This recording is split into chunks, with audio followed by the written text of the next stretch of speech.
please guys, don't misquote me on this statement. The issue I have with a lot of young black people and black entrepreneurs, they tend to think about the bottom of the barrel idea and 1,000 people doing the same bottom of the barrel idea. I'm sitting there like, damn, everybody has a clothing company, right? Why can't you be the guy to say, you know what, I'm gonna buy the factory that makes all the clothes for the clothing companies? Why we can't think bigger like that? Okay, I'll give you another one. You will sit there and say, you know what, I wanna start a mobile detailing business. Why you can't open up car washes? You know, I'll give you another one. You wanna be a rapper. Why don't you be the guy that actually owns the labels? Or I'll go further. Or you want to be the athlete. Why you don't want to be the GM or the owner of the team? Yeah. It's like when you look at, we've created such low vibrational things, meaning we believe that we can only get to a certain level. Mentally, we already lost the race because we already believe that we lost the race.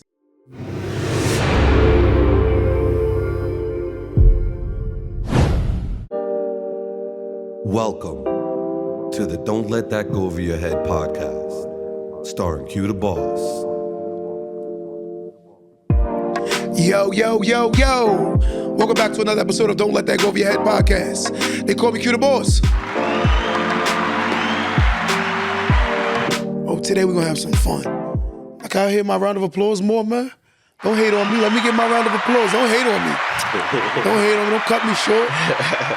Listen, today we're going to have some fun. I got my guy, you know, he's becoming a regular up here, my guy, Jelani. Yes, sir. Jelani, say what up, bro? Yes, sir. What's up, everybody? I already know. Regular at this point. King Lonnie, let's do it. We're going to get into some noise today.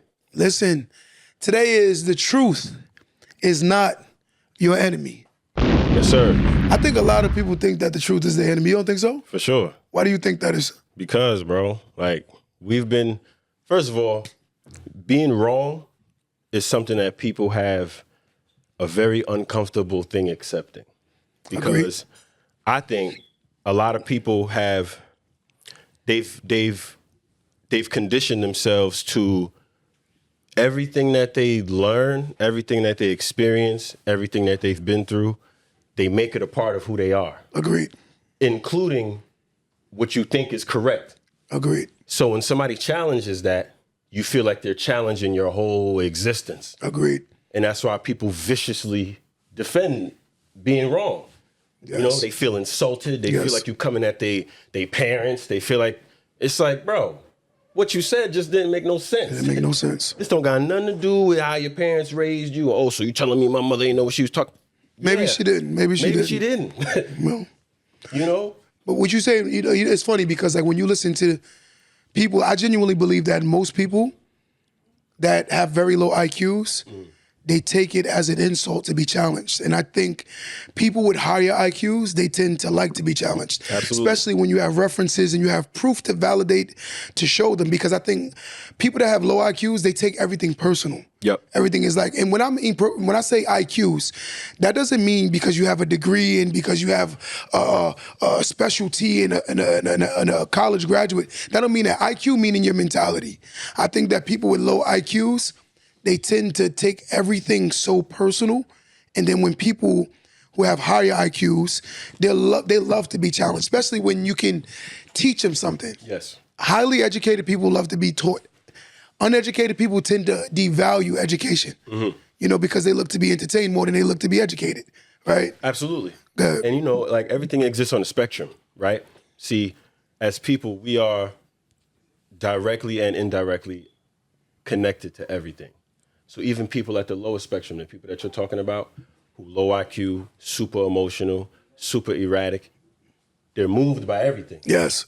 Every little thing can Yes. shake their world. Yes. Now, if you take the complete polaric opposite person of that, somebody who understands, somebody who has transcended those trials, Yes. they feel the same things. Yes. But they are in full control over them. You know what I'm saying? Yes. They are not in the passenger seat. They're in the driver's seat. 100%. You know what I'm saying? But everybody's in the car moving. You know what I'm saying? Everybody's experiencing the same thing, just it's being perceived from different standpoints. And the issue is we keep personalizing our experience as if it's different or greater or worse or whatever than yours. 100%. Everybody has trials and tribulations. We've all have some level of experience, and no one's experience is greater than anyone's. Everyone experiences a lot for them. And it took me a while to even have that level of understanding empathy and being empathetic towards anyone, because at one point I realized, I'm like, yo, you grew up with both your parents. I didn't have empathy for people like that. I always felt like they were the outliers and they were the losers, because if you didn't supersede or get to a certain level, but I had to understand or learn that just because from the outside looking in, things may look better than what they actually are. But then when I started to look in things from what they actually are, just because you had a man there don't mean he was really a man. You had a big male there. Or just because you had a mother there don't mean she was emotionally stable, right? There's things that I had to learn that, in our culture that we've been taught that things that are normal are not actually normal. Exactly. Like when I see, for instance, the other day I was talking to a woman and I'm breaking it down to her like, you think that a woman is the value? She said yes.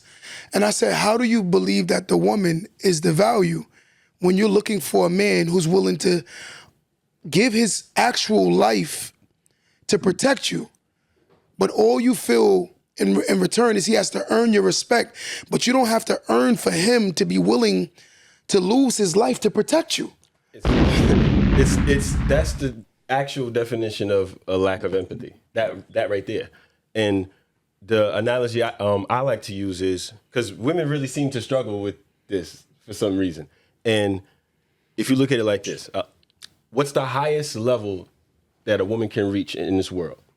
A queen, right? Agreed. It's the greatest level of power that a woman can reach. Agreed. Now, if I'm a king and I'm looking for a wife and she's a queen and she's looking for a husband, and I married the poorest woman in the land, what does she become just by marrying me? She becomes the queen. Her highest potential just 100%. by marrying me. 100%. Right? Now, if a queen is looking for a husband and she marries the poorest, weakest, lowest man in the kingdom, which would probably never happen, but let's just say for argument's sake, she sees something in him and she loves him and she marries him. What does he become? The queen's husband. Not king. No. He does not become king. That's it. Because if he was to become king Stedman. in a matriarchal society, it would now become a patriarchy. He would usurp her. She would not marry a person that would have more authority than her. So by nature, you can't bring me to my highest level. I have to already be there and bring you up with me. But I think that's the weak men who that believe that a man is supposed to meet a woman at his lowest space and expect her to deal with. And it naturally goes against our nature, for one, because women like security, protection, and provision. Yep. You can't provide. You can't give her security. Nor can you really protect her in a sense of outside of physicality. When you say protect, right? Protect is also making a strategical decision that's going to keep us in this positioning. Sometimes people think because you can argue and you can be aggressive, that makes you masculine. Nope. A lot of times, very, very, very masculine men that you tend to believe are masculine because they're aggressive, they're very soft. And why I say that they're very soft, because they lack emotional maturity. They can't strategically outthink the situation outside of being aggressive. Yeah. And when you really evaluate that, that's a man that's really in his feminine space. Absolutely. He's not in his masculine energy. Masculine energy is, you know what? If I make this decision, if I crash out, my whole family's gonna be affected by me making a poor decision. Masculine energy plays chess, not checkers. Yes, sir. And I think a lot of men, they think because they're aggressive, I'm like, you're aggressive, but you're not a masculine man because you can yell and scream and I'm like, bro, that makes you weak. Because 9 out of 10 times, you actually over-perpetuate the situation more than actually what it is. For sure. It is not that. It's not a life-threatening situation. It's really your ego that's really making you that feminine. That's what it is. There's a lot of men in jail right now because of that. Crash outs. Because they made a permanent choice off of a temporary emotion.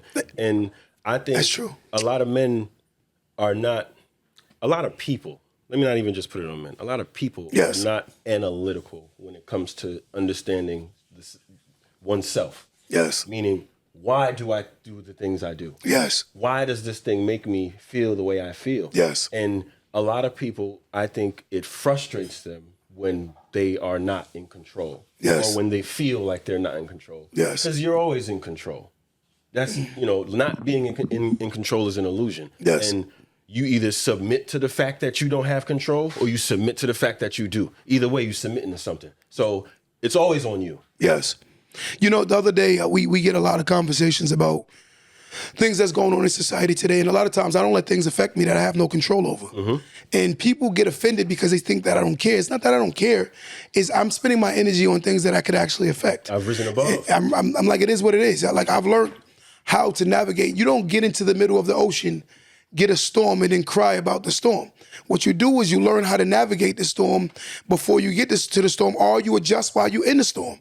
Most people that can't do that, I'm like, that says a lack of maturity in a sense, where it's like you expect everything to always be flowing and going the way you want, but not looking at things like, damn, let me adjust. Things are not going the way I want. Let me pivot. Let me learn, something new. The other day when I was talking to this particular guy, and I love to use the reference that a lot of people always discredit their parents and charge them for things they didn't know, but they don't give the parents the empathy to say, damn, my mom didn't know this. And a lot of these informations was hid from them in a sense of knowledge because it wasn't taught. So therefore, it wasn't seen as something important. My mother and them grew up in a generation where it was like, find a job, get on a job, find a pension, and retire. That's what they were taught. And, they weren't taught how to build wealth. They weren't taught how to sustain wealth. And this is something that has to be embedded in you, especially the earlier the age, the better it is. Because to indoctrinate a mind into something that it was conditioned into thinking, it's hard to reprogram it after it's been programmed so long. Hey, I tell people my age that all the time, bro. Like, even myself, like, you walk around with a certain level of bitterness towards your parents for feeling like they failed you. Like, why didn't you tell me that the world was the way it was? Like, why'd you teach me some that don't work no more? Like, what we have to realize is, like you said, our parents did the best they could. They were just regular people who was messing around one day, and then we popped up. And now they was responsible. Two regular people. But we looked at them as Superman and Superwoman. Because they provide us everything. Their mom and dad. So when they let us down, it's detrimental. So at the same time, yes, you should feel the way you feel. Yes, they did F up. But they were only human. And let's be honest, you turned out pretty all right. We gonna always turned out pretty okay. Have issues when it comes to like parenting, because parenting is actually, it's a case-to-case basis when you really look at it, because every child is different. You can parent this child with being aggressive and they react positively. You can do the same thing to this child and they react negative. I firmly believe no two siblings have the same parent. No, they don't, because you got to parent them accordingly to what works for them. So when you parent, no children are the same. You could grow up in the same household. Be two different people. Two completely different experiences 100%. with mom and dad. 100%. And that doesn't make you right, wrong, or indifferent. You just got to accept the fact that these are people. And I think, it's partially our parents' fault, but I think another part of it is too, like one thing you notice, a lot of the things we watch, a lot of the media that we consume, if you look at certain stereotypes that are present in certain, popular shows, like the stupid dad, like the dad who falls off the ladder, makes mistakes. Like, that was a thing at one point. Where prior to, fathers were doctors, fathers were lawyers, fathers were, investigators, or they were men, But we got comfortable with Homer Simpson, Peter Griffin, these types of characters that made mediocrity normal and made, a miserable woman normal. And that was never the case. And we got to pay attention to these things. There's not one positive, strong, masculine male image on television that I can point to. I can't think of none. Not one. Every man on TV is an idiot. He's a criminal. He's he's not a stand-up citizen who respects family, respects his women, respects his children, and will die for him. Somebody proving me wrong. But you ever heard that song where J. Cole said, first off, rest in peace to Uncle Phil? Yes, sir. He said, you the father that I only knew. If people don't know the reference that he's using in that term, Uncle Phil is the Fresh Prince of Bel-Air. He's saying that that's the only father that he knew growing up. So when you look at television and media, it plays a very intricate part in the development of people, because sometimes people actually live through the lenses of other people's stories and on television and media. This is one of the issues you see now is we were limited to, in my generation, we were limited to the actual lenses of people's lives. Now with social media, so many people have so many lenses that you can see that people literally look for more so the people that they actually follow. A lot of them are lying. They're not real. Me and Tyler, we've been going through this week after week, realizing that there are a lot of people who, and the sad part is we meet a lot of celebrities and we have a rapport with them. And a lot of them don't live the way you would think that they live. Yeah. And they don't have what you would think they would have. A lot of them actually have something called sponsorship where people are actually tapping into their future earnings before they even get it. Yep. So like I'll give you a scenario. They'll be able to, let's say hypothetically, they'll get a salary of $200,000. And this actor or this person is banking on their next role to pay for this year that they're struggling. Yep. And you won't even know it because you don't even understand what's going on behind closed doors. And we can speak this into reality because this is a reality we see. A lot of these, they're broke, man. They're not who you think they are. The agencies be giving them cars. They give them jewelry. Again, because I'm banking on your future earning. If you are hot, you have a social media platform, you are well known, there will be future earnings coming attached to your name. Yep. So there will be someone who will take an investment or take a chance investing money on you with a high rate of return. Because think about it, if I'm able to give you $100,000 for the year and I'm able to take $200,000, by the time you get your next role, which is at the end of the year, I'm taking $200,000. I'm making 100% on my money. Yep. So this is what you see, and a lot of people don't understand this what goes on. They always say, you will not meet your idol. You will not appreciate your favorite idol when you meet them. That is 100% because you see their nasty ways. They're not it's good just people. a lot of cat, and they're good slick talkers, you know. But again, when you talk about the truth, right? We say things that a lot of people don't like, and I think certain things have to become the realities of today. Otherwise, it's going to create a delusional mind for tomorrow. So let me say it one time: if we don't create the realities today back to what they are, you're going to see more delusional minds tomorrow. I got people that'll tell you that they're tired and sleepy and they have absolutely nothing. Yep. I'm like, you broke as hell. And you're talking about you're tired? You're tired of being broke. You should be tired of being in your situation. You should be tired of being lazy. You should be tired of making excuses. I think you're wrong. You're using the wrong reference of tired. Yep. You should be tired of yourself. Absolutely. But again, if you say these things, they get offended. I'm like, bro, you are nobody to be acting like you're somebody. And I think everyone should love and respect themselves and appreciate themselves. But there comes a level where you should realize what real positioning you are in real life. Right. You know, but what would you say is a truth that should be spoken on today? Hey, I mean, how can I agree with what you're saying and still go back to my life and do the same BS that I've been doing? I have to argue with you. I gotta fight you. Justify. I have to. Yes. To say you're right and I'm wrong, Yes. how do I live with myself still going back and doing what I'm doing? I gotta say you crazy. I have to. It's the only way that my brain can process still being the way it is. Yes. Because you are your biggest obstacle. Yes, you are. You are in your way. But this is why a lot of us are going to become indispensable versus the ones that are just droves. Like the people like yourself, the people like myself, the people who understand the direction that the system is going, they're going to set themselves up in a way where we can be useful and we can survive. And you see 100%. other people that they are 1,000% complacent. 100%. So what do you do with a person like that? You know what's scary, right? Me and Tyler, we talk to a lot of people, and one day, you look at people, right, who have the 9 to 5, and I respect any person that has a 9 to 5. Logic says your 9 to 5 is created to give you stability, and it will give you no more than stability. Mm-hmm. If a person overvalues their 9 to 5 more than what they're doing after their 9 to 5, and believe that they're going to be more than their 9 to 5, their mother and father are biologically first cousins. There's inbreeding in there where this person is a little slow because it's common sense. When you really look at, let me say that one more time. If you take a human who works a 9 to 5 And they understand that this is going to give me no more than stability. And that's all it's created. I think what somebody has told people in the job market is you're supposed to be happy at your job and you're supposed to love your job. That's cap. You're supposed to be happy what you're doing after you get outside of work. You're supposed to love your paycheck. You're supposed to love your paycheck, do what you got to do, and go home. And then the problem is I feel like people go to jobs, they get too overly involved in the politics at work because they have nothing going on outside of their job, that their jobs become such of their life.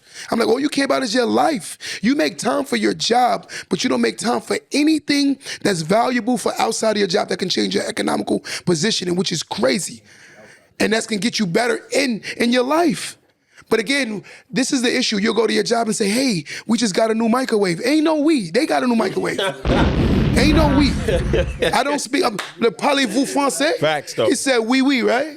I'm like, brother, you have, and sister, y'all got to stop going to these jobs with this mentality, looking for friends, looking for people to attach your life to when you should be worrying about what you're doing after you get the resources. Every time you get that paycheck, you should be looking at what am I gonna do that's gonna put me in a position that I can one day be the boss.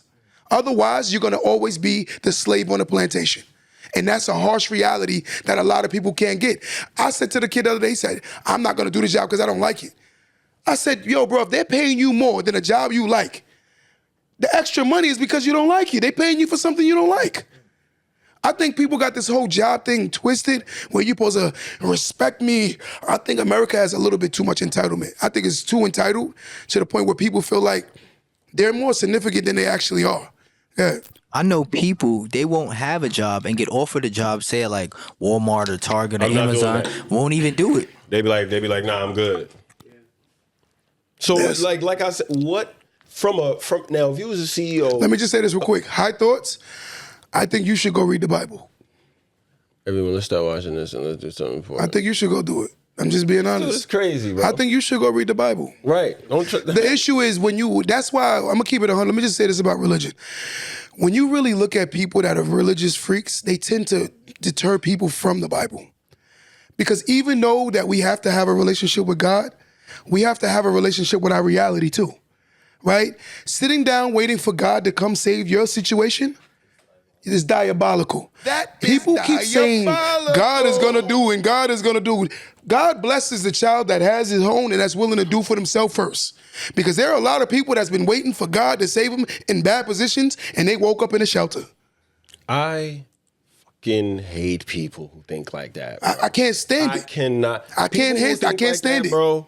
It's like and then they're the most hypocritical. Yes. They're angry. Yes. They're bitter. Yes. It's like you're not even nice people. Christians are the reason why most people don't want to be Christians. What? Christians are the reasoning that most people don't want to be Christians. Christians find God and think that they have never been prostitutes, they never been thotties, they never been street dudes, they never been gangsters, they never been bad fathers, they never been diabolical mothers, they never been people that was in the streets wilding. And you know the sad part is, once you find God, that means that does not give you the permission to start judging people. That's the issue with Christians. When you're dealing with people that find God, they think they're God. And you're not God, you're nobody. And the sad part is the day of judgment, the person that always trying to reference God might not even be there. You'd be like, where are you? Where are you? You in hell. What they do? Like, come on. I'm gonna be honest with you, I had to say this. I can't stand people that go so hard about referencing and pushing religion. Guys, I'm gonna say this on record. I am a God-fearing man. I believe in the Bible heavy, but I don't push my religion on people. Exactly. I will reference my religion because of the fact that it is my beliefs, but I don't force it on you guys.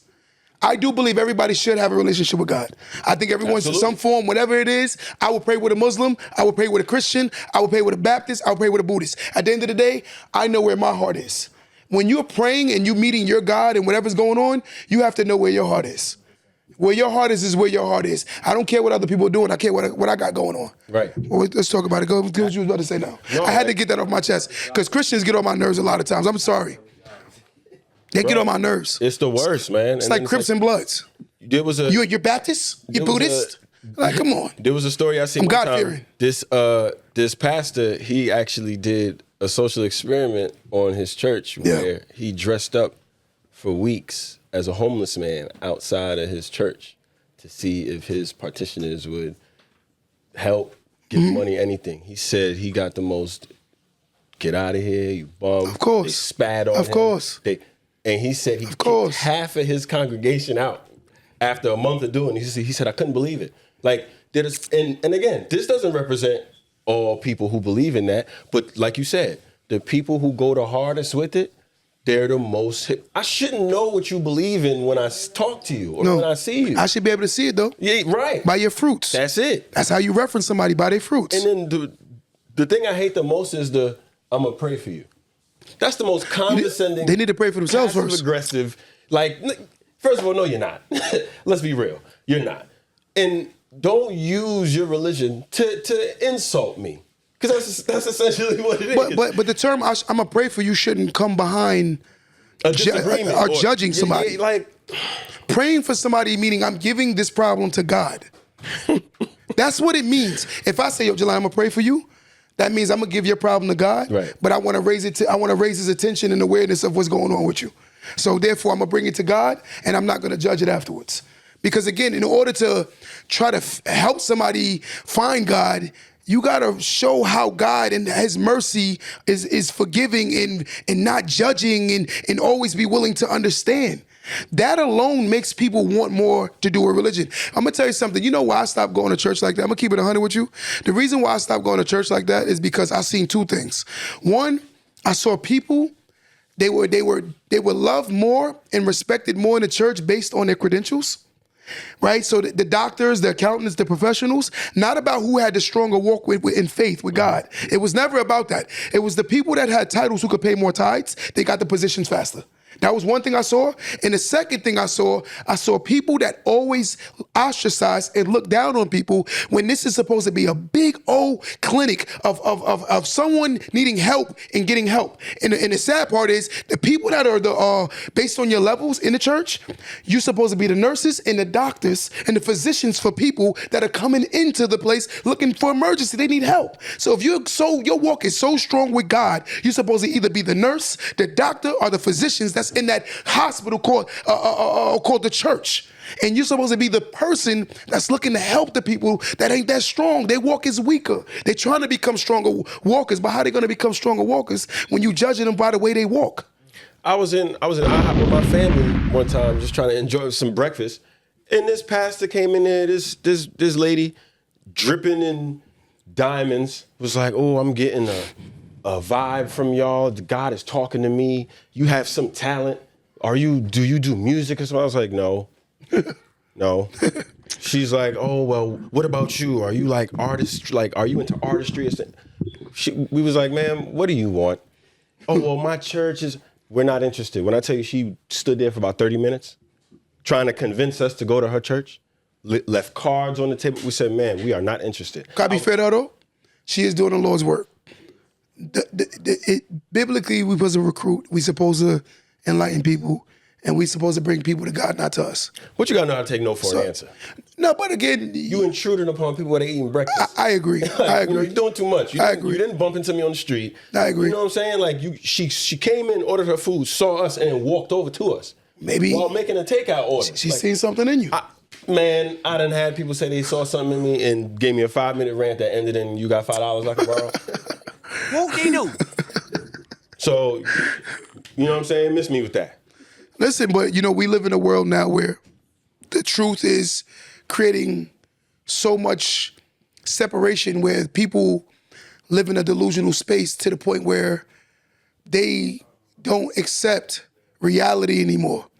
I've talked to people and I listen to them and I'm like, you're really delusional. Delusion only it means your own reality. In most cases, a lot of people's reality isn't even real. They've created this little world that they live in, and they really believe that there's something. I'm like, yo, listen, every human should love and respect himself. Yep. Every human. But every human should know where they are in life, right?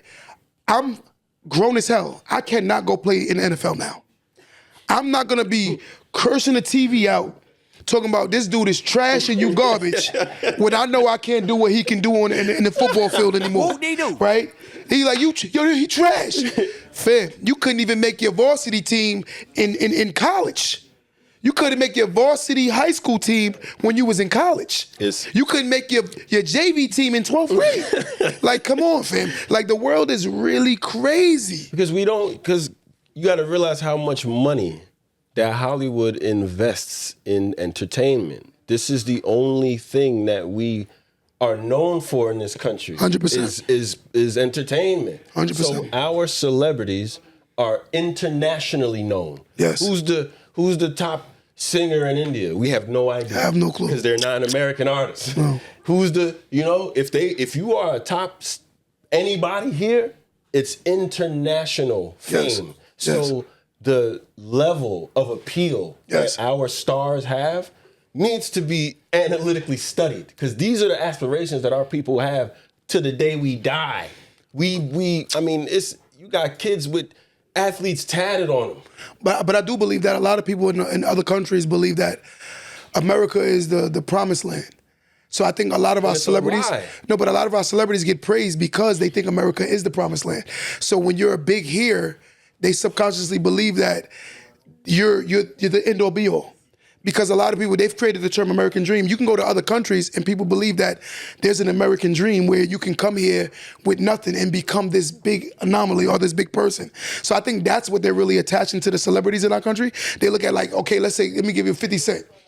50 Cent is such a big person in the world because it's like, if you go to most foreign countries, most foreigners that have like a bad country politics, a lot of them want to be American. Yeah. Or they want to live in America. If they don't want to per se be American, they at least want the opportunities of America. So a lot of them look at it like, damn, you made it in America. That's why an American can fly to another country and they automatically assume you're rich. Yeah. Like, legit, they think you're rich. Yeah. So it's what it is because they look at it like, damn, if you made it in America and you a celebrity in America, you're beyond the average person by far. Yeah. You know what I'm saying? So that's how they look at it. And I think a lot of us were conditioned to think that that is a legit way of success, when they do not realize there's a small amount of people that get chosen by people who don't look like you. So if you have aspirations and dreams to be in the NFL, the NBA, Yes. the MLB, anything like that, that's not a dream you have control over. No. Because there's players that will always be greater than you, and they might not even get chosen. The cards got to play right. So it's like it's a huge amount of luck. It's a huge amount of I've had arguments with people that are like, I got two friends, both of their sons went in the league. And what that means? It's like, so that means yours is? And that, like, they really invest all of their, but I think the deeper issue is I don't really know anything else. I don't know how to do anything else. So it's scary to say that. To admit that. Agreed. So I got to put all my chips into this because that's all I know. You know the one thing I've always, like, the other day we were in the shop and we were talking about, and I don't want to shoot nobody's dream. Please, guys, don't misquote me on this statement. The issue I have with a lot of young black people and black entrepreneurs, they tend to think about the bottom of the barrel idea and 1,000 people doing the same bottom of the barrel idea. I'm sitting there like, damn, everybody has a clothing company, right? Why can't you be the guy to say, you know what, I'm gonna buy the factory that makes all the clothes for the clothing companies? Why we can't think bigger like that? Okay, I'll give you another one. You will sit there and say, you know what, I wanna start a mobile detailing business. Why you can't open up car washes? I'll give you another one. You wanna be a rapper. Why don't you be the guy that actually owns the labels? Or I'll go further. Or you want to be the athlete. Why you don't want to be the GM or the owner of the team? Yeah. It's like when you look at, we've created such low vibrational things, meaning we believe that we can only get to a certain level. Mentally, we already lost the race because we already believe that we lost the race. Yep. And I look at it like mentally, people don't believe that they can get to certain levels. Everybody is a hair technician. Everybody's a nail technician. Yep. Everybody's a master hairstylist. Everybody's a fashion guru. It's the same old crap. It is called low-hanging fruit. And it's sad when you listen to people, I'm like, damn, all y'all want to do the same thing? Yep. Same thing? Because they all watching the same people. Look at this. Oh, you know how many times people tell people to be influencer? Let's look at logic. And this is what we had to sit down and understand that. 0.0023% of YouTube channels become monetized. That is 600,000, over a little bit over 600,000 total YouTube channels in the world are monetized. This happens to be one of them. And when I'm sitting here saying to people, the amount of work we put in to get to this monetization is diabolical. This is over 3 years of not missing an episode. This is over 3 years of consistent content. It's been a lot of work to get to this point. See, what I always tell people is, don't celebrate the end of the journey that you forget to do the journey. And don't celebrate the end of the journey that you forget to do the journey. A lot of people, culturally, they want to celebrate premature that they never get to the results because they believe that they're already there. And for instance, that's the guy that wears the fake, let's say the fake jewelry. We're talking about this, are the fake clothes. What happens to you subconsciously, you start believing that you are what you represent. And then you never move ahead because you already believe you there. Yep. When I had nothing, I thought like I had nothing, but I believe I could have something. I never made myself believe like, I'm gonna put all the luxury items on me to make me feel like I'm somewhere I'm not. But that's why some people don't get anywhere, because they make themselves already believe they're already there.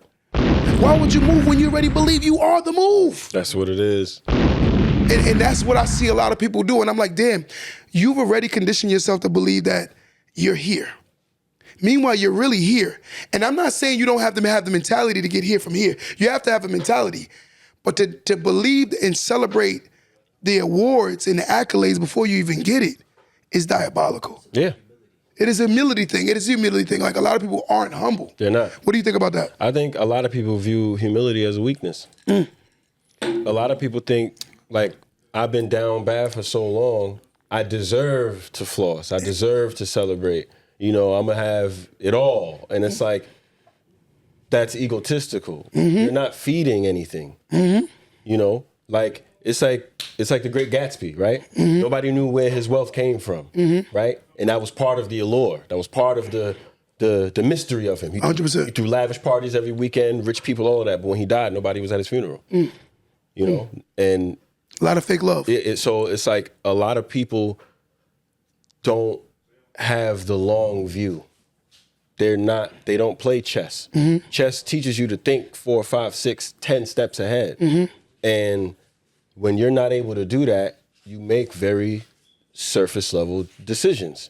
And a lot of people are drones, bro. It's a lot of NPCs walking around. It is. Like, it's a lot of people who fulfill a single purpose, and they're meant to get used, for lack of a better term. I just don't believe in abusing people. 100%. But I do believe in using them, because that's, I want to get used. I want to be useful. 100%. I want to be useful to the people around me. 100%. I want to be useful to the people I care about. I want to be useful to my woman, my kids.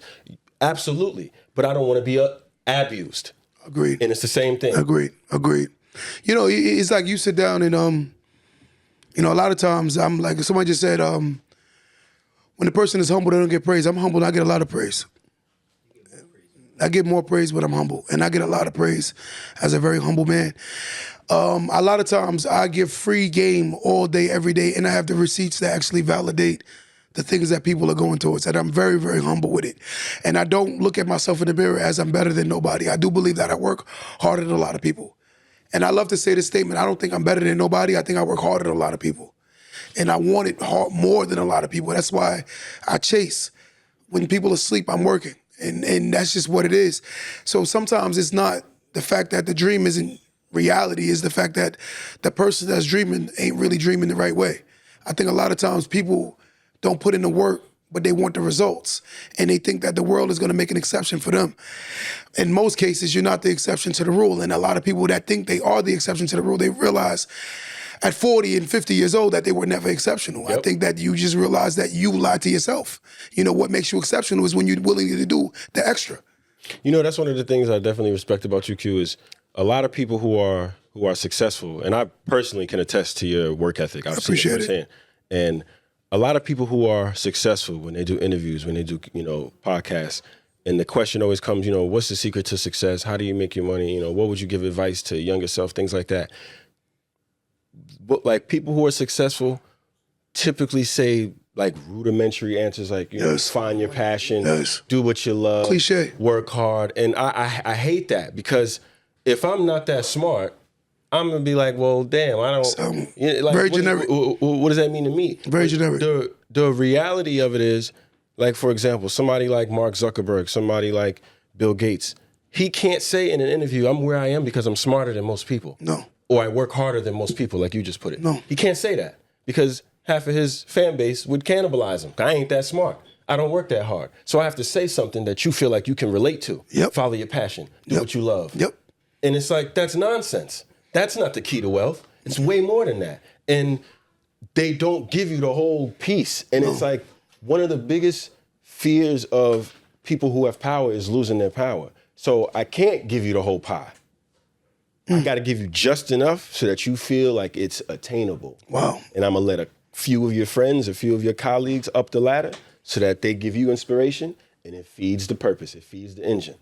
You know, one of the things that I will say is a part of success, and I genuinely believe that a lot of people don't believe it's true, but I believe it's one of the number one cheat codes at any level in success that you are, whether it's an elementary level, whether it's a nursery level, whether it's collegiate level, whether it's life level. I think the number one cheat code is getting around people that are successful and mirror what they're doing. Number one, I think is like a lot of people, they go into classrooms, they look for the person in the class that's failing, and they copy all of his answers, and they think they're gonna pass. It's crazy when I watch people legit, they walk into a classroom, they look for the worst student in the class, like, okay, Thomas in the back. Anybody named Thomas, I'm not taking no shots. But Thomas in the back is the worst student. I'm gonna go sit next to Thomas, and I'm gonna copy all the answers, and you know that Thomas is failing. Right, you know he's an idiot. You know it, and you still copy all the answers, and you believe that you're gonna pass. That's what fascinates with me with people and their mentalities when you look at like, damn, if anything, watch the logic now. If we're in the math class, right, and we're gonna do a little stereotype right now. Asian guy named Lee in the class. Lee is a savage at math. If you and I copy off of Lee, we study with Lee. Let's make it better. We study with Lee. Initially, you was a 55 student. Initially, I was a 54 student, right? Now me and you start studying with Lee on a consistent basis. Yeah. We meet Lee in the library. We study with Lee. We start learning how Lee approach testing. Some people don't know, like, how do you approach a test, right? Because life is a test. When you learn how to test in life, you learn how to test life in period. You have to audition for the role you want in life. Now, every day, me and you, we train with Lee. You don't think that eventually our grades are gonna go up? Of course. Why do you think that? Because when you apply yourself to people who you have accepted as your superior, naturally you level out with them. They become your new standard where they are. And I learned that firsthand when I was in college. I used to tutor people in pre-calc, and I ran into a lot of people who, because I was putting up flyers all around campus and all of that, and I ran into people who didn't expect, a dude with locks to be their pre-calc tutor. I had Indian clients, I had Spanish, Asian, all of that, and you realize that knowledge is something that everybody's capable of. Like, anybody can be a genius, literally. It's just a matter of what you believe. Agree. And what you've been exposed to. But I think the latter is the part that's kind of overlooked. If you don't indulge yourself in high thinking, yes, in high learning, yes, your brain won't go past a certain level. 100%. It's like the flea experiment, yes, right? Where if you leave a flea on the surface and let it jump, it'll jump like 36 inches off of a table, But if you put that same flea in a jar and close the lid and it tries to jump, it'll keep hitting its head. Over time, when that flea reproduces in the jar, its children will only jump as high as the jar, even when you take them out. So your environment does condition you. 100%. There's a lot of factors that are outside of our control. So a lot of the things we go through, we are a victim of. We are, something's being done to us. But we have every opportunity to get out of it and fix it. Yeah, I want to answer that question. I'm going to answer it. Look, someone said, what do you think about the gay and trans generation, the lost generation? I'm going to be fair and honest. whether heterosexual, whether gay, whether trans, I think what you got going on in your bedroom should stay in your bedroom. I don't think people should even be showing whether a straight male or straight woman, or I don't think people need to know your personal sex life, period. I don't show people my sex life. That's it. What I got going on in my bedroom is for my bedroom. When we walk out into society, I think everyone should have a code of conduct. That's it. Whether you're gay, whether you're straight, or whether you're in between, or you're confused, whatever you want to be. God bless you. But what bothers me about it is when you force your sexuality on me, when I don't care about your sexuality. What I care about is, are you a productive citizen? I don't care about what you got going on in your bedroom. Because there's things that you'll find out about people you personally know that you'll be shocked. But I don't care to know that, because it's none of my business, right? Whatever floats your boat, floats your boat. But in reality, I think when you're imposing this on children who shouldn't even know what relationships are, who shouldn't know what intimacy is, this is when we have a problem as a culture. When you're impeding on children who are very impressionable, then you have a problem. Two consensual adults doing their thing, that's their business. It ain't my job to be the gay police. I'm not weird. Who's touching who? I don't care. What they do? It don't have nothing to do with me. But I will say this, guys. There are so many other things that we should be worried about, rather than what two people got going on in their bedroom. Right. As long as they're not harming anybody, not touching someone that's underage, it's two consensual adults, that's their business. Right. But keep it in your bedroom. And again, I'm not gonna treat a gay man no different than I treat a straight man. A man to me is a man. And at the end of the day, we're gonna talk to each other and respect each other as men. Your sexual preference is not gonna give me favoritism to treat you with favoritism because you're gay. I think that's weird. And that's just what it is. That's it. Bro, that's and that's the frustration I have with the entire community. What's your platform? What are you fighting for? What do you want? What is it that do you want the freedom to be able to have intercourse in public? Like, what is it that you're fighting for? Because like you said, I've never had an issue with a man doing anything homosexual in front of me. So the fact that I have an issue with a man who happens to be homosexual, it's either because you're disrespectful or because you're annoying. The same reason I'd be annoyed with anybody else. So now it's like they have this game that they can play where now if you are a disrespectful person, I'm now supposed to deal with that because you're homosexual.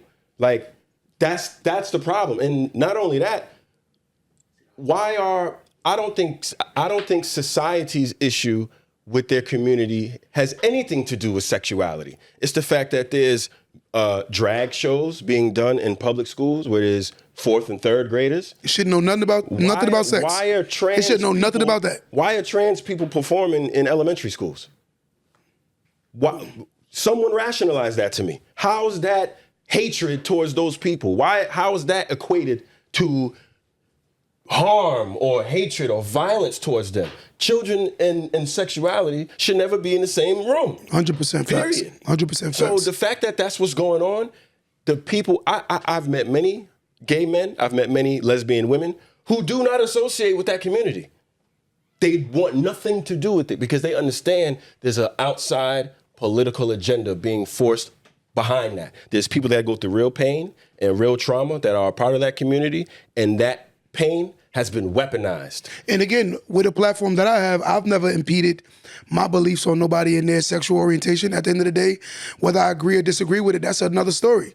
But in reality, that's what you feel you into, that's you. I pray for you and that's it. But the one thing I will say is when talking about this thing, I do feel like a lot of them have a very narcissistic belief where they impose it onto you. And you have to respect it. And if you don't respect it, we feel away. You're a homophobe. Like, come on, fam. Nobody care about it that deep. You make it that deep when you make it as such a big deal when it's not really a big deal. It's what you want. And it's what you into. Keep it between you and your partner, just like two straight men should be, like a straight man and a straight woman should do the same thing. Keep your personal life private, and that's that. That's it. And let's just leave it at what it is. And that's what, the other day the guy said to me, it's a gay guy, and I'm going to say it, he comes to my store, and we're very close. He said to me the other day, he said, why do you think that straight men have an issue with it? I said, I'm gonna be honest and fair. You ever met a man that's broke that act like he got money? Yeah. He go above and beyond to act like that, right? You ever met a person that can't fight? They act like they can overly fight. For sure. It's the same thing with gay men. They act like they're so more women than women. I'm like, it's too much. Women like, bro, don't even like that. do your thing, bro. Women like, don't even we don't like care. that. They act more like the thing they're trying to emulate. That's why I say that's when men be like, yo, we know that you're gay. It's okay. Just be yourself.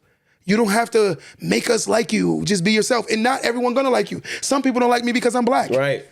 And I have to accept the fact that some people, I don't even care about their flamboyantness because it don't affect me. And I can't change I can the walk fact right that I'm past black. them, sit next to them. I don't care. Right. It's not contagious. He touch me and I'm going to be like, I'm gay now. Like, I don't care about that crap. Like, you know, at the end of the day, respect goes a long way. And I think everyone should respect each other and understand that, yo, your private life should be private. And if y'all do want your own events, God bless you. Because you don't have to go. Every But party ain't for me. Don't force me to be comfortable with it. Don't force me to want to see two grown, sweaty men kissing each other. I don't want to see that. I don't want to see you and your girl kissing. I don't. Right. And so it's like no one should be made to feel like their natural reaction to something is wrong, right, or indifferent. With anything. People who, it's the same thing with vegetarians. It's the same thing with, don't attack me because I want to eat a burger. But I'm gonna go on record and say this: the Like, gay guy that comes to my store, he came in one day. I had a lot of people ahead of him. He felt like because of his orientation, he should be referenced as a female and jump the line because of his sexual orientation. And we had a discussion. I said, yo, I'm gonna be respectful and tasteful about this conversation because I don't despise you because of the fact of your sexual orientation. I despise the fact of your sexual orientation. You believe you have the right to jump the line and they're irrelevant because of your sexual orientation. I'm like, that don't make sense to me. And I was like, as a human, people are before you, whether it's male or female or anything else in between. Right. You have to respect that there is a line and you have to wait your turn. It doesn't matter, and then you try to make it like I'm doing something wrong to you. Like, come on, man, get out of here. Better. How about the trans? That's called entitled, just so you know that. How about the trans boxer who beat up the female? I don't like that. A few weeks ago. I don't like it. Beat the dog. I don't like it. Lumped up to, she was looking like Martin. I don't like the it. episode where he fought, what's her name? I don't like She was it. looking crazy. And it's like, it doesn't take a rocket science to know that a man's grip strength is 7 times that of a woman. We're like 11 times stronger. Our muscles is denser. It doesn't take a genius to figure that out. So the fact that they're allowing this, the fact that the system is allowing men to compete with women, it's supposed to cause divide. It's supposed to cause chaos. I'm scared right now. Like, look, there was a congressman. He sat on a panel and he asked a doctor, a medical professional, can a biological man have a child? And she wouldn't answer the question. She wouldn't answer the question. You saw that. Yep. And it's not about insulting a community. It's called scientific proven fact. Can a trans woman have a child? Yes. Can a woman that's converted from female and still has her organs? Yes. But when you're talking about a man who's born biological male cannot have a child like that, come on. Like, it gets to the point where it's just like you're playing in my face. There was a point. And I don't got no time for that. Like, this is when it gets ignorant. And I don't want to prolong this conversation, but I just wanted to say that's when you're playing in people's face, when you know that this can't biologically happen. There was one, let me say this last one. There was one video where a biological born male said, I think I'm getting my period. And then he went on further to say that he think he's pregnant. And he said, why do you think you're pregnant? He said, because I've been craving things. He said, what do you crave? He said, water. That is it just gets to the point where it's like, come on, guys, what are we doing here? It's just foolish. Find me the doctor that'll test to see if a man is pregnant. They're gonna laugh. But again, if you don't want to insult or disrespect your patients who identify as such, and listen, I'm gonna be honest with you. If I met a man, I knew him as Jamel, and he comes back to me and tell me, yo, my name is Sarah, I would call him Sarah. And I wouldn't feel no way. If that's what you feel comfortable being called, out of respect for you, I'm gonna respect you. I'm not gonna keep Jamel. You're like, yo, you wanna be called Sarah, respected, no problem. Hey, Sarah. You know what I'm saying? I don't care. Right. I don't care, but for me to go above and beyond to become delusional with you, I'm not doing it. And then treat you like a woman? I'm not doing that. Yeah, we're not doing that. Last year I shaved your beard off. Like, get out of here. Get out of here. Come on. I'm sorry. Get out of here. You know what I'm saying? But like I said, we live in a world where the truth has become such a delusional context where it's like most people aren't feeling comfortable even having these conversations. I'm like, me personally, I don't mind having them, but I think there's a way of talking to people and being respectful about everything you do. In the same breath, I don't despise anybody from the different walks they have in life that might not in line with my walk. But in the same breath, I do have a problem when we force the differences onto others. Right? That's like no one can force me to speak Spanish in a country where we speak English. Right. So I shouldn't have to be forced to speak Spanish if my country speaks English. If I choose to learn it, that's a plus, but I don't have to. Right? But again, it is what it is. Yeah. I agree. Oh. But yeah, no, 100%. And I think like a lot of people, like, we gotta be realistic with like. I speak Spanish, just so y'all know that. And I speak Creole too, just so y'all know that. I didn't even know that. Yeah.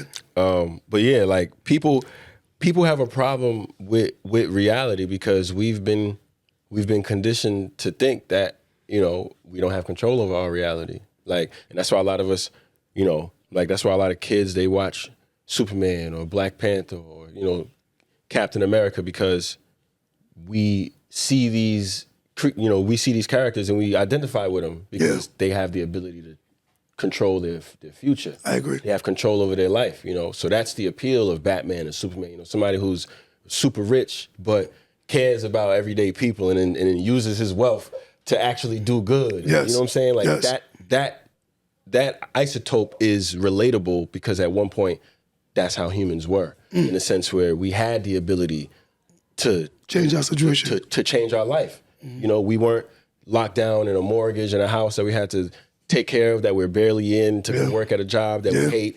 You know, like, so we have to accept the fact that, yes, we've been bamboozled, we've been swindled, and we've bought into a system that does not feed us. Yes. But we can fix this tomorrow if we want. Let me ask you a question. When you hear the term substance, what do you think most people use like a substance for? Like, let's say like marijuana. I think a lot of people suffer from escapism. Okay. I think a lot of people, like I just said, they have lost the ability to cultivate their happiness. You know what's scary though? And at one point, you know, when I hear the term metaverse, I was feeling the same way about the marijuana that I feel about the metaverse. That it's the new drug? It's the new drug, to the point where it's gonna give people something to escape their reality by creating this delusional reality. I watched this kid I knew years ago. He used to play something called Sims. Oh, that was the game back in the day. But he was very, very weird in real life. But on The Sims, very wealthy, owns a house, but meanwhile, he was a bum in real life. And it became like his rush that he had to hurry up and go jump on The Sims, and it became his world. Yeah. To the point where he became a club DJ on it and everything. So they go to they throwing parties on Sims, and you have to meet up at the party in real life this time and this date. They're gonna be at the party, and I'm like, you live in a delusional world, bro. But that's the life we live. Listen, you got kids.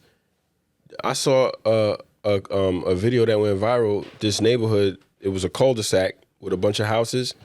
The woman living in the house said, "Yo, I didn't even know all these houses had kids in it. It was a power outage, and it was like 40 kids outside playing on the block." She's like, "I didn't even know there were kids over here." I heard about that. Because everybody's in the house. You see, you'll drive past a playground on a Saturday at 1:30 in the afternoon, and it'll be empty. Dead. That was unheard of, bro. That was a punishment for us. Walking outside, when you got out of school, it was a thrill to see who was outside, who was at the park, who was on bikes. Like, now, come on, bro. And then you know, we have so much access to CCTV and cameras. We seeing more, you know, kidnappings and you know, child trafficking and all that. So nobody even feels safe letting their kid go nowhere. Now, you know what's scary though? Is so many people feel like that they're gonna blow up online that they don't go outside and do the work. Like you could be like, it's crazy. Like you could stay in your backyard and shoot hoops every day and think you going to the NBA. Yes, you don't go do no tournaments, no nothing, and you believe that you're gonna be the next up. And I find that to be scary when you really look at that narrative. That everyone believes that social media and that's their gateway. Yeah, I watched this video the other day. The guy said to the mother, he has to be about 30 years old. He said to the mother, "You don't believe in my dream." He wants to be a streamer. He said, you don't believe in my dream. She said, it's not that I don't believe in your dream. It's you've been doing this for 5 years and you got one person watching you every day. She said, I haven't seen not one thing grow. She said, I've done my homework and research to understand what it is exactly you're doing. And she said, but you don't have the personality for what you're trying to do. She said, I've tapped into the people that are big and known. She said, do you know that it's 1%, less than 1% that make it in this world? When it comes to being big influencers, most influencers live paycheck to paycheck. This is what people don't understand. Most people that act like they're making so much money, they're not making a lot of money. And one bad post, they'll lose their little bit of revenue stream. Yeah. Go ahead. And I think people would take this as, oh, Q's trying to shoot my dreams down. He's not. What he's saying is pivot. Find a better way to make your dreams possible. You don't want to just keep doing the same thing. You got one view, but you still have yet network with anybody. You still have yet to go to another event. You still have yet to think of an idea to expand your creativity or expand what you're doing to make it better. So he's not shooting nobody's dream down. He's saying find a better way to make it happen. But I do believe that most influencers is a nice way of saying they broke. I'm telling you the truth. Most influencers, and I'm an influencer with over 1 million followers. And I'm sitting here telling you, most influencers is a nice way of saying I'm broke. Yeah. It's just what it is. It's a nice way of saying I haven't figured it out, and I'm gonna do this until I figure it out. And I'm not knocking nobody's dream. There's nothing wrong with it. There's nothing wrong with it, but in reality, when you tell the truth, people get offended by the truth to the point where they'll look at it like you're a liar. And I'm like, you got 7,000 followers, right? My burner account got more than that. And I'm like, and I'm telling you, it's not what you think it is. In most cases, people think that they're just waiting for that one viral moment to become rich. Most viral moments go as fast as they started, and most people will never be able to monetize on a viral moment because the viral moment wasn't even monetizable. It was just a moment, and it going and left. How many people you see when they show those moments of people that went viral? They show a lot of videos about these people. And those people aren't financially stable. Right. Because it was just a viral moment. You were a meme. You were a meme. And when all you were was a meme. And you think because you were a meme, you're gonna get rich, or I'm gonna do something that's gonna go viral. You know how many people legit crash out every day just to keep the level of attention when it comes to social media? Because social media has become such a currency that people overvalue social media more than they value their reality. Yep. The other day, one guy said to me he would rather have 1 million followers than $1 million. He would rather 1 million followers than $1 million. So I asked him, what do you want the followers for? He said, to get money. They was handing you $1 million. Like what? You see? It's because attention is the new currency. I think like what you know, the star, the entertainer, the influencer, what it originated as from, you know, Hollywood days to what it's turned into now, it's before you had to be talented, you had to be connected, you had to be somebody. And people had to pay to go to see you. Meaning the appeal, the star power of somebody with talent was larger than life. Then came in TV stars. They brought them into our living rooms, our bedrooms. That's why we started to personalize people like Uncle Phil, people like, you know, Dr. Huxtable, things like that. Then you have streamers now who I got them on my phone. I could pull them out and talk to them at any given time. I could DM them. I could see where they at. So everything has become more and more personable and attainable, so to speak. But it appears as though you don't need as much talent anymore. Yes. You know what I'm saying? Yes. Like, because everything's becoming closer to you. Before, you had to go to the movies to see a celebrity. Then you had to be home at a certain time to see him. Now you can pull out your phone and text them. It's scary that every little kid think they're gonna be I Show Speed and Caution Up. It's every wild. kid, And every some kid. of the most talented, and I'm gonna go further. hardworking people, bro. And most of the women that want to be celebrities for showing off their bodies want to be the next Kim Kardashian. And have no talent. And then the guys, they're sick too. They want to be another male influencer. And it's sad because it's like, this is what the world has gotten so dumbed down to the point where people are just shooting content every day and they're not making any resources and they're lying to themselves that this is what it is. It's gotten to the point where retention on social media and these platforms are willing to pay you for retention to the point where you're willing to do foolish things to get retention. Retention meaning keeping people watching and keeping people engaged. And it's sad that people, they don't even have a real content to the point where you'll rather watch somebody do a foolish dance. Right? If y'all don't notice, and I want to show y'all something. Let's talk logical.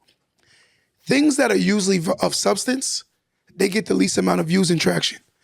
Go look at someone doing an AI dance. Remember the dance, the little fake dance? Go look at the amount of views it has. Go look at how many comments it has. Because you have so many people who despise their reality, they use the social media platform to escape their reality. So therefore, they love to engage in foolish things that make them feel better about their bad life. Yeah. And it's sad, rather than you using that same energy on fixing, you're using that energy on pretending as if your life is already there. And it's so scary that so many people believe that the problem is social media. The problem isn't social media, it's how we use social media. Right. We abuse it to the point where it becomes our life. And while it's taken over our lives, they're not telling people to up their skill set.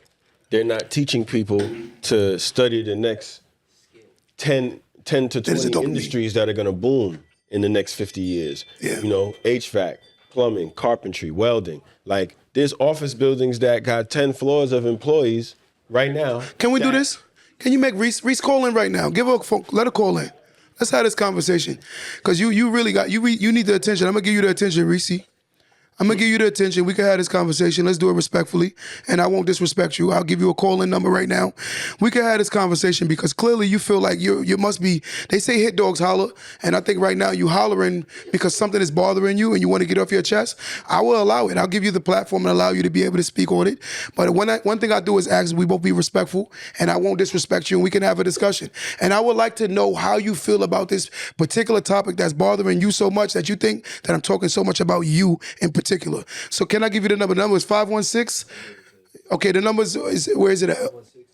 516-253-1150. Can you call in right now? Let's have this discussion. Let's talk like two civilized adults and let me see how you feel because something is in your bothering you to the point where you feel like you're rebuking this conversation in the name of Jesus and all of that, which is crazy. And that's what I told you.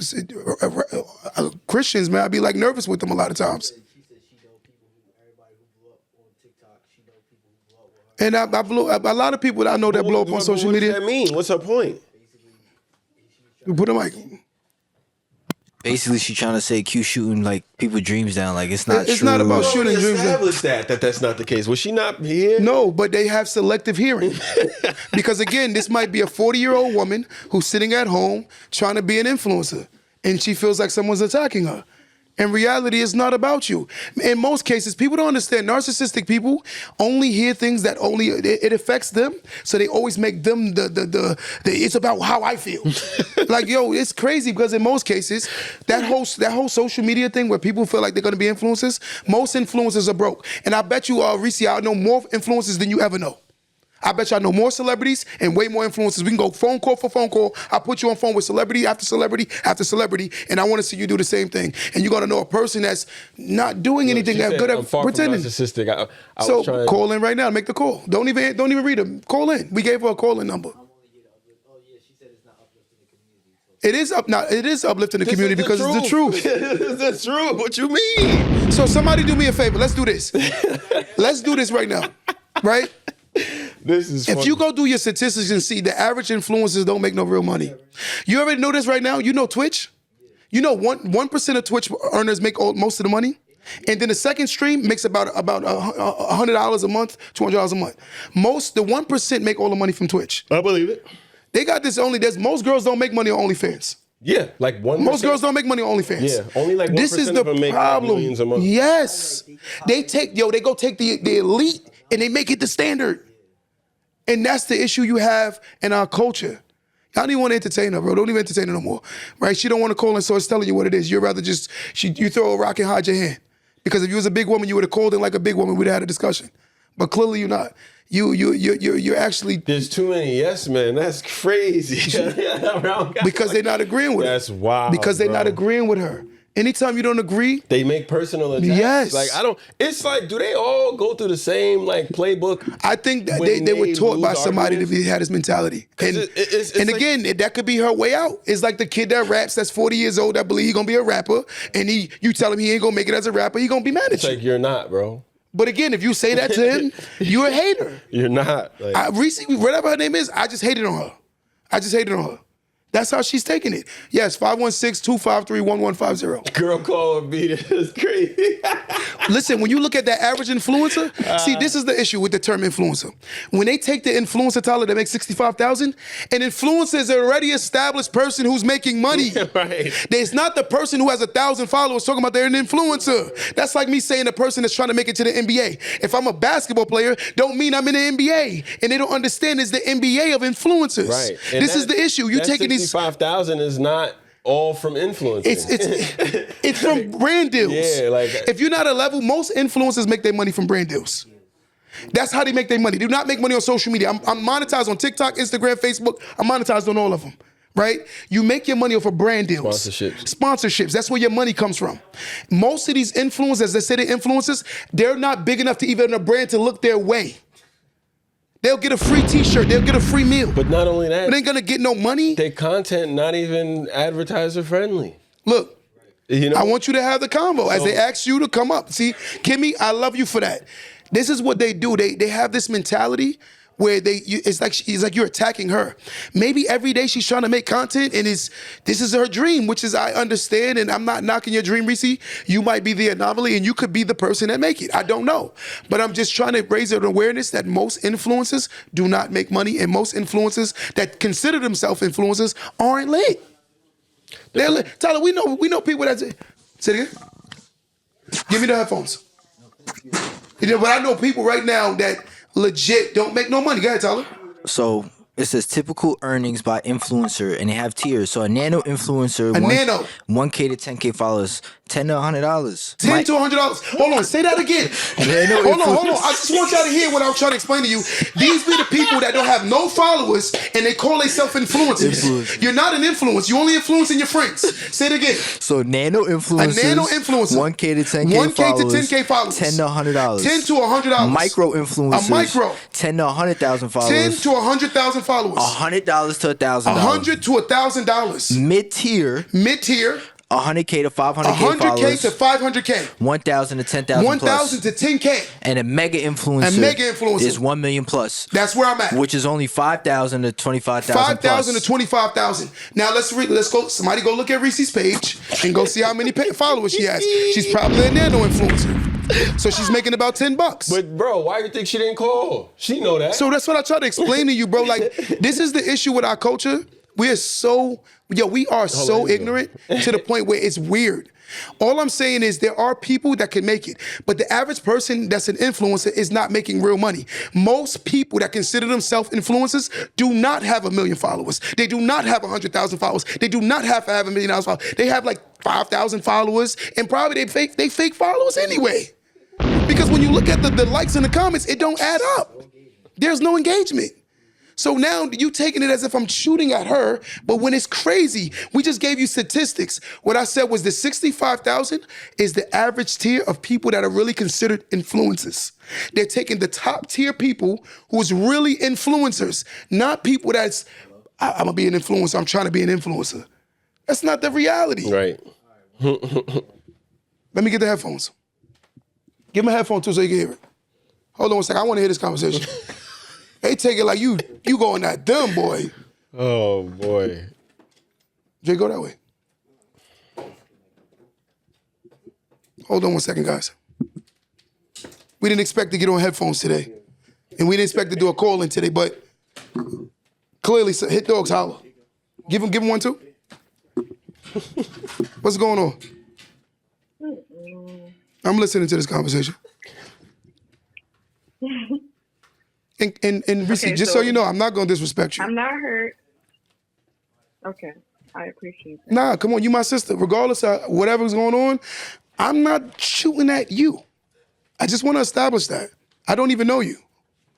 Only thing that you have said to me that was insulting as a Christian, I am an Israelite. I am the tribe of Judah. So I'm not a city girl. My standard is to be a Proverbs 31. The whole rebuking situation, I only came in here, and that might just be my bad. I came in here and part of your conversation.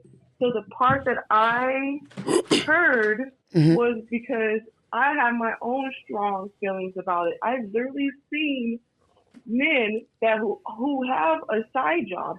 Mind you, I agree when you guys was talking about statistics. That makes sense, right? Okay. Because it's not all about TikTok income you can get. Because I've seen people sit on TikTok for 12 hours just to get money. I thought that was embarrassing. It's very undignified, and it's damn near degrading because you're begging for money when you're battling. So I agree with you guys, but then I did see people blow up, and that's why I'm like, man, why not be more encouraging to our community? Can I ask you a question real quick? Yes. Do people make it to the NBA? No. No. They don't even get out of No. community college. Stay with me. Are there people that do make it to the NBA? Yes, there are. Oh, stay with me now. But do you believe that more people won't make it to the NBA than I will? Yes. You know, there's about 400 or 500 NBA players total. No, I didn't know that. But if you look at statistics, even if you look at influences, I just gave you the tiers of influence. Most people think that they're influencers because it's become a title that people use that's not really their credentials. All I'm trying to say is $65,000 a year is for influencers who have a significant platform and they legit make real money. Most people, they're not influencers. They're just people that's trying to become influencers. And that's okay. And there's nothing wrong with that. Nothing wrong with that. It's no different than people who call themselves a boss. This is a thing. Right. You're very right. But I just don't like that our black men instantly categorize females. You know, but there are females who just fit a same narrative, and these females are trifling. And then I feel bad for the men having to have these watered down females. But I'm not that. But I did chime in on the part of your TikTok live. So can we admit but this? I do gotta say I did see the people. Can we admit this? Sure. Can we admit that you was very humbling. so you was triggered? I was triggered because what I've heard, and it sounds like you're more or less shooting people down versus, and then when the guys start talking about the Marco statistics, I was like, damn. But it's the truth. It's the truth. It's the truth. But it's very much the truth because, I've seen people who work a full-time job and then go from there and is a huge content creator. But you have to have a job. Right, you can't expect TikTok to. But still, sweetheart, you have to be able to separate the people that he's talking about and the people that you're talking about. If you understand, like if you make a point that is about a specific demographic of people, it goes against the point to say, well, not everyone, because you understand what he's saying. And all influencers are not content creators. And they're not influencers. So it's like to say that I know some people who don't make any content and I know some people who make millions off of it, they're not the same. Just like they're the exception to the rule. Sure. Right. So it's the same thing with women. There's women online who abuse social media and there's others who make non-sexual, non-provocative, non-promiscuous content. They're not the same. They're not in the same category, and they shouldn't be in the same discussion. Not the same. You can check my profile. You don't see me twerking. Listen, we didn't assume that. I think that there's more women that are like you online who are not doing that than those that are. But watch this question, though, real quick. I'm sorry to cut you off, Lonnie. Let me ask you a simple question. You hear me? If I say to you, how you say your name, Reese? Say it one more time. How do you say your name, Reese? Yeah, Reese. Like the candy. Okay, so let me just say if I say to you, Reese, you are ugly and you cut me off. You just look at it like I called you ugly, right? It's a If you cut me off when I said, Reese, you're ugly, and you cut me off, if it sounded like I called you ugly, right? But what I'm getting at is if I finish my full chain of thought, I say, Reese, you ugly when you get an attitude. Now you see how the context, having the whole context, it changes the whole conversation. See when you 1,000%. But that's what I'm getting at is when because I should have heard I should have heard the whole thing versus but then I'm also innocent into it, and I apologize for not hearing the whole thing. But what I did hear sounded ugly to me. Okay, I hear what you're saying. That's fair. That's fair. That's fair. That's fair. It's all right. Girls do that. Y'all hear what y'all want to hear. It's okay. No, I didn't say that. Humans do that. I didn't say that. I agree with Reese. Humans do that. Listen, yeah, I will say this though. I didn't mean to trigger you. That wasn't my intention. But when we do these podcasts, we definitely do our research on what we're talking about. We just don't get on the and just ramble. I love it. And we literally had the statistics waiting for. We know the difference between micro, nano. We know what an influencer is. And reality is, I'm considerably an influencer. I don't even believe I'm an influencer. But I believe that I actually am trying to push a message and an agenda. That's what I see myself as. I don't even know you guys, but this is cool. I love the vibe. I love maturity. I love it. What did he say? Emotional intelligence goes a very long way. I appreciate that. Listen, the whole goal wasn't to get you on here and argue with you. The whole goal was to come to a reason, and that's what we were trying to do. That's the only way we could grow and learn is to have these types of conversations. 100%. Because a lot of us have differences of opinion or different perceptions, and then Yes, we realize you still pick me. we have a lot more in common than not.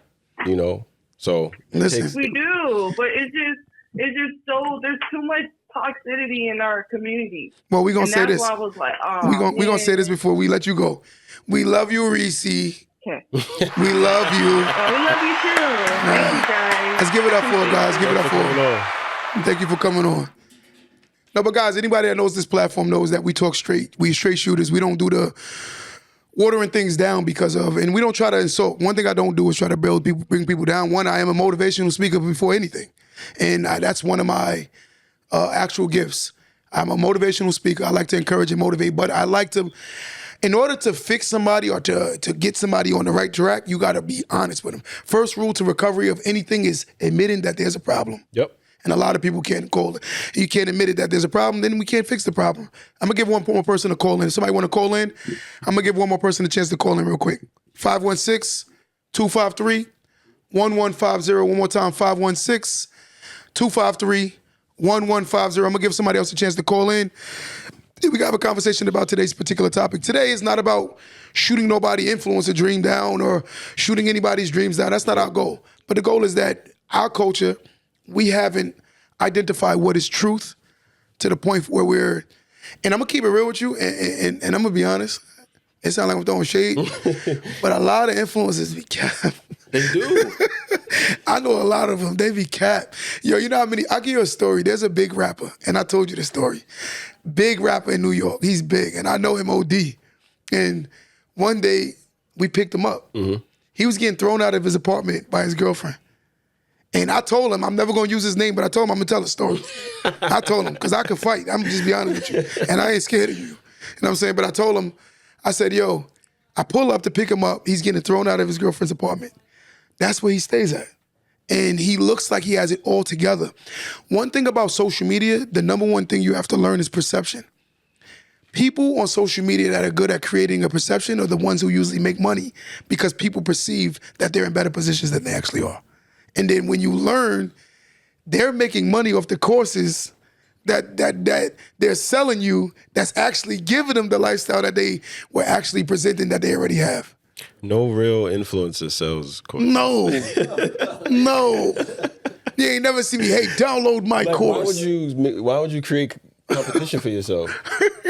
If you have a niche market or a niche idea, niche business, anything, you would keep it on the hush-hush and just maximize that market. You wouldn't create more competition. That doesn't make sense. I agree. So the fact that they're selling courses is just... I wholeheartedly think we should just drop the term content creator and influencer and just get back to like, what's your skill, what's your gift, and to tap into that. But the influencer and I'm a content creator, I'm a boss, it's like... just my question. outside of laundry. You got a girl standing in the kitchen with a thong panty set on, cooking. What skill is that? Yo, No, but okay, I'll go further. A man who's literally doing nothing. Get the camera. It's like, yo, everybody. You know what they've created from social media? It's called the main character syndrome. yeah, And there's a lot of people have a main character syndrome, and they really believe that they're way more important than they are. I got into an argument with a girl one time. I said social media has allowed a lot of mediocre people to think that they're spectacular. Like you have. You're not allowed to say that. I was like, what? I said, name me an industry that women dominate that's not based Even the dudes though. that's not based in sex or beauty. And she got mad that she couldn't. I said, there's nothing wrong with the fact that you capitalize off of your looks and your beauty. That's cool. But if that's what you're doing, then you're literally telling the world, I don't have anything else of value. I have no skills. Like, that's what it is. My looks is my worth. And you can't blame people for treating you accordingly. 100%. Like, I had a whole conversation with a woman about modesty one time. I was like, because she was talking about how like the BBL phase is kind of dying now, and like the whole like slim thick look is more in because women are realizing they can be more versatile with their wardrobe with a slim thick look versus a BBL. If your body is crazy, it don't matter what you wear, that's going to be the focal point. People are going to sexualize you.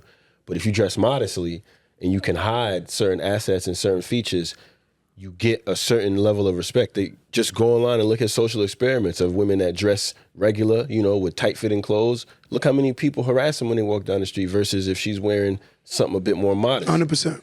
You know what I'm saying? I gotta. Jimmy said I shoot content. I'm not a creator, but on Facebook it keeps traffic up for the maintenance work. And then he said that's how I lock in jobs in Cleveland. Jimmy, all you're saying is you're doing something called marketing. That's called being smart. It's called marketing. Yeah. What I'm talking about is the people who are literally not getting jobs because they're waiting to be influencers is the same equivalence as someone waiting to be a rapper. In most cases, most influencers will never make enough money off their social media platforms without brand deals to sustain a lifestyle. There's a girl, and I don't want to say that she did the cooking thing. You didn't see she's online crying broke now? And she went super viral?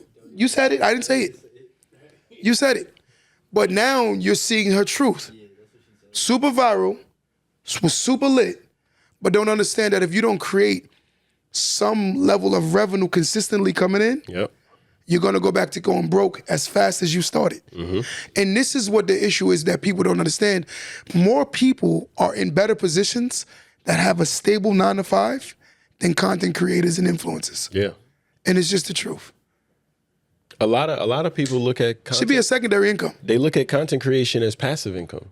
And there's nothing passive about it. You're doing a job. Like if you can't edit, if you can't it's a whole lot that comes with it. And a lot of people don't think that that's what it is. Like even most business ventures are not passive. Crypto ain't passive. Stocks ain't passive. Like you have to actively, you can't just sit, like there's very few avenues where you could just sit back and make money unless you already have a large amount of it. You know what I'm saying? So a lot of people are they're going to put themselves in the category of like useless eaters. Like all they do is eat food and consume data. But look, when you look at a person, right? Let's say they're considerably an influencer. When an influencer walks into a room or a space, people recognize them off the rip. They recognize them. That's when brand deals come because your recognizability brings revenue because of the fact that it brings brand awareness to these companies. So for instance, when a brand signs a Anthony Edwards or LeBron James, they sign them because of the influence they have as far as people recognizing these people. A real influencer has the same level as some professional athletes. And some of them even having more influence than athletes and entertainers. So what I'm getting at is if you don't have that kind of recognizability, then you're just a person that's trying to be an influencer. It's just what it is. Like what's that guy? The African guy. They go like this? Yeah, Kabi, he just sold his company for like $900 million. I seen that. How much time we at? Mm-hmm. Yeah. Like I said, anybody want to call in before we get out of here today? But again, you can't make minds think whatever they want, because if I start fixing people toilets, they'll make me a plumber, right? Just because I can put a basketball in the LA Fitness don't mean I'm going to the NBA. It's just what it is. There are levels to life, and we have to accept the fact that there's levels to life. And you can get triggered all you want, but the reality is the reality. The truth is the truth. Men lie, women lie, but numbers don't. And this is what numbers is, right? I appreciate that, Enrique. Don't let that go over your head too. Anything you want to say before we get out of here today? Listen, at the end of the day, we all we got. These types of conversations, this is how it all starts. So if y'all want to see change, tune up here. This is where it's all going to begin. Listen, today's episode was, tell them what the episode was today. The truth is not your enemy. The truth is not your enemy. And I do believe that when we speak on a lot of things that are ruffle feathers, a lot of people get very triggered, and a lot of people take things personal. But in order to learn, one has to be open-minded, and a lot of people need to learn that these conversations aren't about anybody, but it's about raising awareness to what's going on in the culture, to the point where more people aren't doing well. I'm going to say this too before we get out of here today. There are a lot of people that use the term entrepreneur. More entrepreneurs are very self-employed. They're not entrepreneurs. They're entrepreneurs, but they're self-employed. They call themselves a boss. No, you just work for yourself. Right. They don't know the term. Bosses cut checks. They have employees. Yes. But they'll say, I'm a boss. I'm like, no, you self-employed. There's nothing wrong with that. No, it's okay.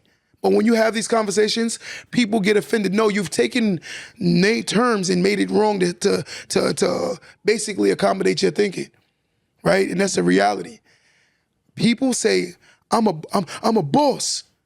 I'm like, no, you work for yourself. Right. And if you look at it, while working for yourself, you don't have medical insurance. You don't have a 401k. You don't have a means of retirement. You have absolutely nothing. So all the money that you're making from the business of you working for yourself, you actually lose it when you really look at the things that you aren't getting in return for working for a stable company. More people who use that term entrepreneur need to go get a goddamn job. Yep. Don't let that go over your head. Let me say that again. More people who call themselves entrepreneurs need to go get a damn job. Facts. I'm being honest, because they don't make the money to make sense. When there's no 401k, no pension, no health insurance, and none of that, you're really doing bad. And I'm just gonna call it what it is. You're really doing bad. So if you're trading away your medical insurance, your retirement, everything, just to say that you're self-employed, when you get older, yourself gonna show that you were self-employed, because most people that are considerably entrepreneurs, they don't have a job. Sure don't. They do. Don't let that go over your head.